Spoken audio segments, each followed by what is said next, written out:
Ponte Gobbo, Ponte del Diavolo, Ponte di Bobbio, chiamatelo come volete.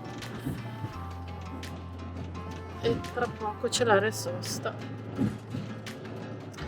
che è sulla sinistra. Io non so se si può girare. Sì, per forza. Credo di sì. Tra 400 metri, svolta a sinistra e prendi area Camper Bobbio. C'è il paesino. Adesso voglio vedere se riesco a scoprire il sottopassaggio che dicono. Boh, vediamo. Ci siamo quasi, eh? Svolta a sinistra e prendi area Camper. Siamo nella Val Trebbia, a Bobbio, in Emilia-Romagna, precisamente nella provincia di Piacenza. Il borgo è annoverato tra i più belli d'Italia e conta circa 3.430 abitanti. Questa è l'area sosta camper molto grande che dopo vi faremo vedere nei particolari.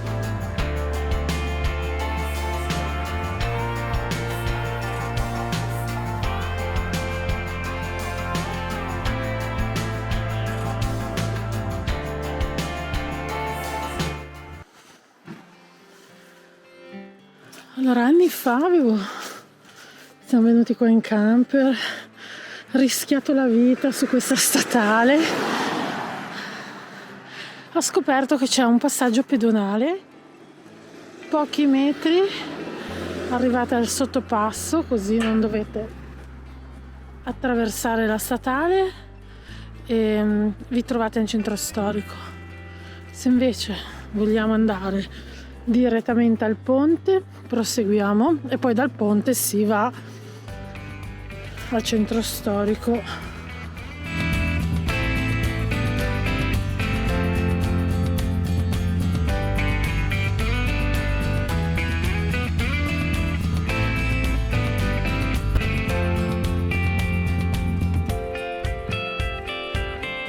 Il Ponte Gobbo o del Diavolo attraversa il fiume Trebbia ed è lungo 273 metri, con 11 archi, tutti irregolari con altezze diverse.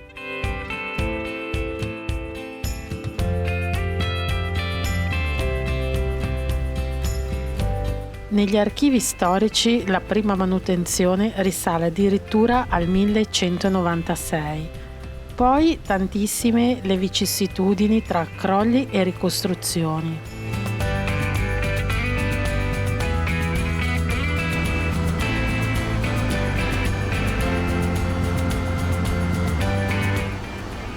Chiamato anche Ponte del Diavolo grazie a parecchie leggende, non una solo, di patti col diavolo e altre situazioni inquietanti, sempre ovviamente nate nel Medioevo.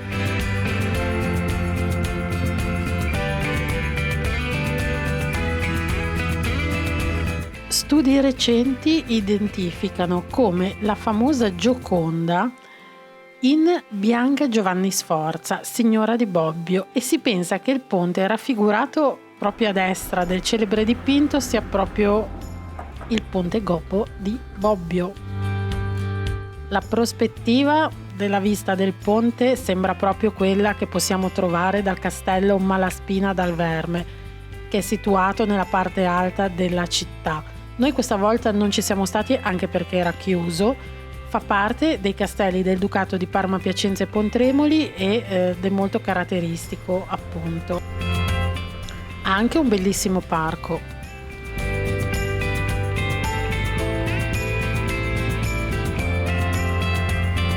Il borgo è piccolo, ma ad ogni angolo trovate indicazione su cosa fare e cosa vedere. Ci stiamo addentrando nel centro storico. Il Duomo che domina la grande piazza è dell'anno 1000 circa. In questa piazza ci sono anche degli splendidi portici che risalgono al XIII secolo, così come i suoi palazzi storici.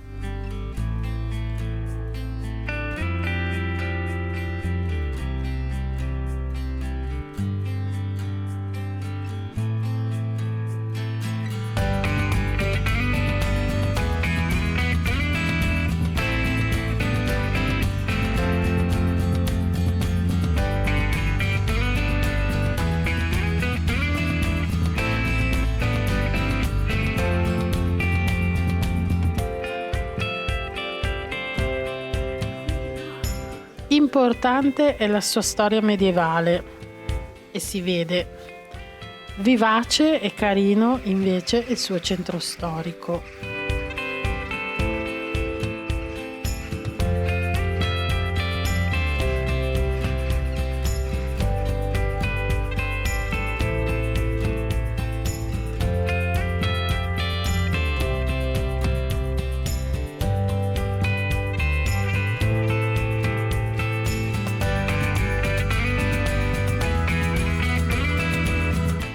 Peccato in un giorno festivo aver trovato il museo della città chiuso.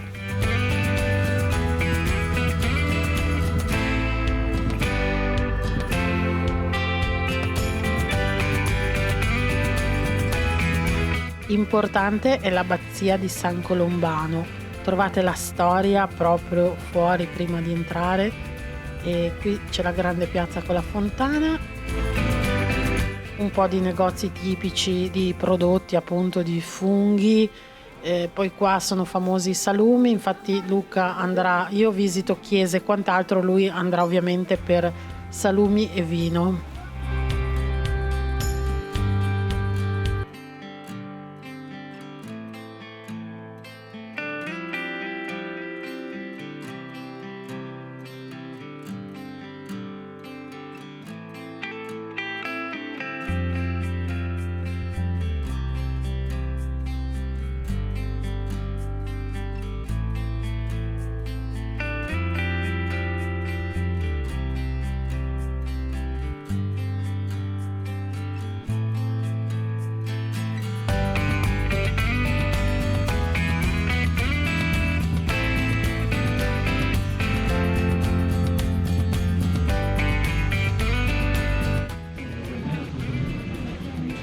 Due letti di coppa mi sembra il minimo.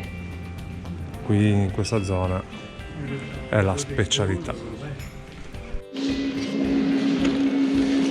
Mi ripete con che uva è stato fatto? Merlot, Barbera e qualche cassa di Trebbiano per schiarire il colore. Ha un colore rosso rubino ed è la ricetta del marchese Malaspina di Bobbio, che nell'Ottocento era il padrone del paese. Siamo spostati intanto perché qua c'è un po' meno aria gelida che arriva dal fiume. C'è un'altra colonnina perché siamo ancora un po' dipendenti. Puoi venire ancora un cicinin? I cunei, appunto.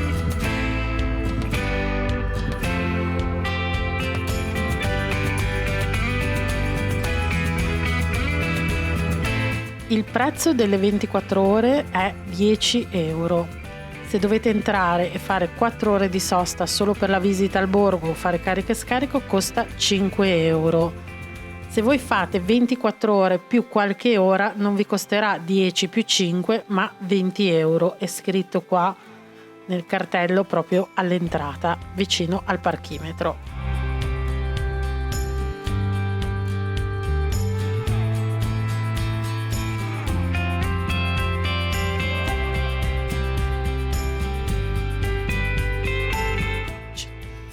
Cassa automatica accetta banconote e monete.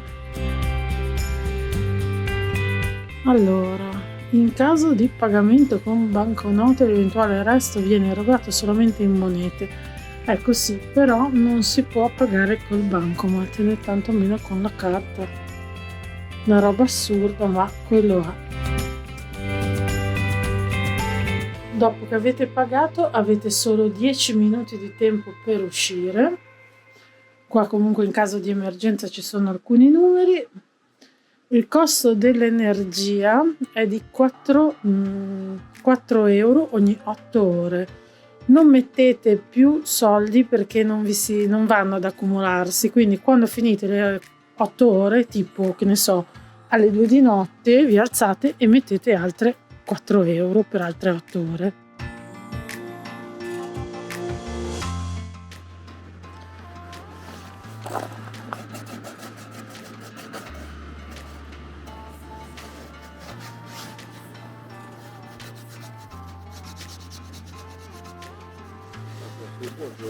È tutto ghiacciato, Luca.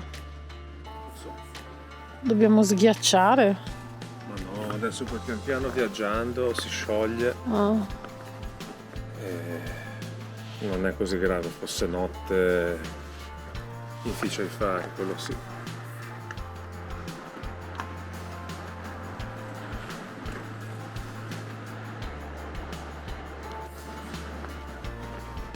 Questa notte siamo arrivati a -3, forse -4, non lo so.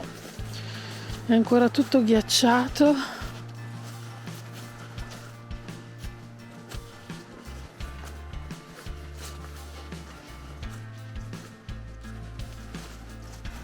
Ieri l'acqua l'abbiamo trovata aperta. Adesso sarà ovviamente tutto congelato. Allora, qua c'è tutti i bidoni della differenziata. Siamo rimasti solo due camper. Ci siamo messi in qua perché di lì c'era gente che portava i cani senza guinzaglio, quindi sono passate anche delle moto da cross, che in teoria è un passaggio pedonale e ciclabile, ma vabbè, così ci siamo spostati qua anche per la sicurezza dei cani. E poi siamo anche un pochino più riparati. D'estate lì sicuramente si dorme al fresco. D'inverno di qua, insomma, è un po' meno gelato, dai. Perché comunque in riva al fiume e ci sta. Allora, qui abbiamo i 2 scarichi che da quando ci eravamo stati l'altra volta li hanno rimodernati, nel senso che l'altra volta c'erano dei tombini di ferro, potevano fare delle griglie un po' più larghe, perché poi c'è gente che non usa i disgreganti, quindi succede che rimane tutto nelle griglie, come già è successo, che abbiamo visto ieri. Adesso poi man mano la gente ha scaricato e si è un po' ripulita la situazione, ma non sono cose belle a vedersi. Questo non ve lo inquadro meglio. E invece qui ci sono dei lavandini solo acqua fredda. Non c'erano quando siamo venuti la prima volta, anni fa, forse 4 anni fa. No, non c'erano. Hanno perso il gatto. O piccolo. Speriamo che lo ritrovino o che l'abbiano trovato.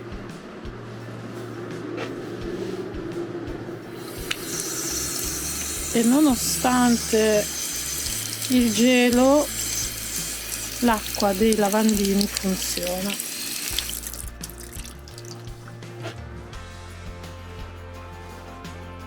Ok. Noi i piatti li laviamo in camper, a meno che proprio non ci sia una necessità estrema del tipo roba molto grassa, molto che però dove però appunto c'è l'acqua calda. Quando c'è l'acqua fredda preferisco usare, ecco qua non c'è granché pulito, un po' è la natura ma un po' è chi lo usa, perché c'è della pasta, della plastica, insomma. E in determinate occasioni quest'area sosta, che dovrebbe ospitare 50-60 camper, in effetti ne ospita anche molti di più. Colonnine di corrente, cioè 16 prese, ossia 4 colonnine e ogni colonnina ha 4 prese. Funzionano quasi tutte. Ieri ho fatto un po' di sondaggio fra quelli che erano qui, a parte una colonnina laggiù sulla destra che vedete, l'ultima in fondo là a destra. Funziona ma non prende le monete da 2 euro. L'ho visto scritto su un cartello perché si vede che qualcuno ha smangiucchiato i soldi. Luca sta togliendo un po' di ghiaccio laggiù, ma non penso che riuscirete a vederlo. Andando avanti per questa strada, per chi venisse d'estate, c'è una spiaggetta. L'acqua del Trebbio è bella fresca anche d'estate. Qua d'estate comunque si dorme abbastanza bene. Qui potete, se avete i cani, fare belle passeggiate.